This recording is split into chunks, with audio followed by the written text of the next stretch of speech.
नहीं, अमित शाह कह रहे हैं, अमित शाह को लाज लगता है? अमित शाह को लाज नहीं लगता है ना? थोड़ा सा भी लाज है उस आदमी को? है अपने बेटा को बीसीसीआई का सेक्रेटरी बना दिया, अभी आईसीसी का चेयरमैन बना दिया है, लाज है उसको? है बेटा बेटी को जो है सेट करा देते हैं, उसके बाद जो है बाकी जनता का कुछ हो नहीं हो। अच्छा, मुझे आप पूछे तो हमको लगा कि 15 लाख रुपया खाते में आ गया, आप इसकी बात कर रहे हैं। कमाल है लेकिन नहीं, अमित शाह कह रहे हैं, अमित शाह को लाज लगता है? अमित शाह को लाज नहीं लगता है ना? थोड़ा सा भी लाज है उस आदमी को?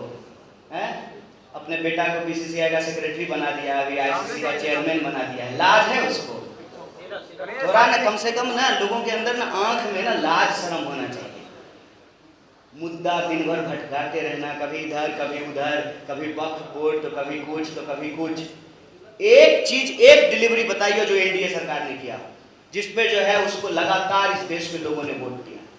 क्या महंगाई कम हो गई है? आसमान छू रही है महंगाई। बेकारी इतनी आज तक भारत के इतिहास में नहीं थी। डिस्पैरिटीज इतना बढ़ गया है, और सरकार कह रही है कि हम 80 करोड़ लोगों को 5 किलो अनाज दे रहे हैं। सरकार का दावा, मतलब 80 करोड़ गरीब लोग हैं ना इस देश में।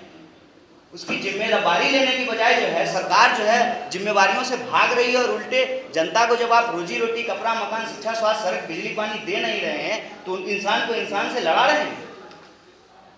देश तरक्की कैसे करेगा? देश तरक्की करेगा आपस में नफरत फैला करके। देश तरक्की करेगा एकता से, देश तरक्की करेगा एकजुटता से, देश तरक्की करेगा आखिरी पंक्ति में खड़े इंसान के पास जब शिक्षा पहुंचे, स्वास्थ्य की व्यवस्थाएं पहुंचे, उसको रोजगार मिले, तब देश तरक्की करेगा। अपने बेटा को रोजगार मिल गया तो देश को रोजगार मिले कि नहीं मिले? सरकार इस बात का जवाब दे ना।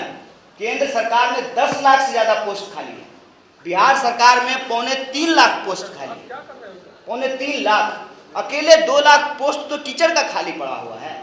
बेटा बेटी को जो है सेट करा देते हैं, उसके बाद जो है बाकी जनता का कुछ हो नहीं हो, और भटकाने के लिए दाएं बाएं, और उस पर जो है पूरा देश का सूचना तंत्र जो है उसी को मेन मुद्दा बना देता है। इतना दर्दनाक है कि अभी पटना की एक घटना है, आप सोचिएगा कितनी भावुक बात है। एक डॉक्टरी पढ़ने वाला स्टूडेंट आईजीआईएमएस में पढ़ रहा है, उसका एक्सीडेंट होता है, खुद डॉक्टरी की पढ़ाई कर रहा है, अपने ही अस्पताल में जहाँ वो पढ़ रहा है उसको बेड नहीं मिलता है, और प्राइवेट अस्पताल में जो है उसकी मौत हो जाती है। इससे ज़्यादा और कोई प्रमाण चाहिए क्या? क्या हालत है हमारे प्रदेश की? और कोई रिपोर्ट चाहिए क्या? अगर रिपोर्ट चाहिए तो कैग का रिपोर्ट उठा करके देख लीजिए, क्या कहा गया है स्वास्थ्य व्यवस्था के बारे में।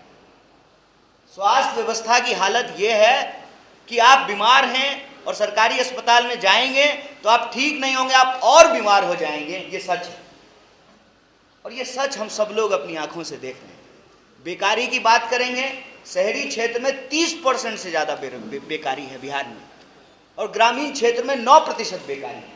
लगभग डबल हो गया है पिछले 1 दशक में।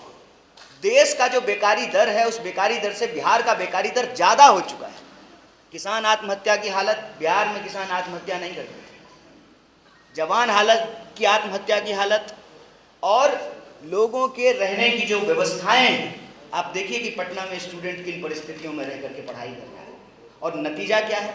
नतीजा यह है कि पढ़ते जा रहे हैं, मालूम नहीं है कि ये एग्ज़ाम होगा कि नहीं होगा, ये एग्ज़ाम का पेपर लीक तो नहीं हो गया है। कोई भी, आज बनी है यूनिवर्सिटी, पटना यूनिवर्सिटी 1907 में बन गई थी। Patna university, Magadh university, BN Mandal, तमाम यूनिवर्सिटियाँ बनी हुई हैं। हमसे जुड़े रहने के लिए हमारे YouTube चैनल को सब्सक्राइब करें और नई वीडियो की नोटिफिकेशन के लिए बेल आइकॉन को दबाएं।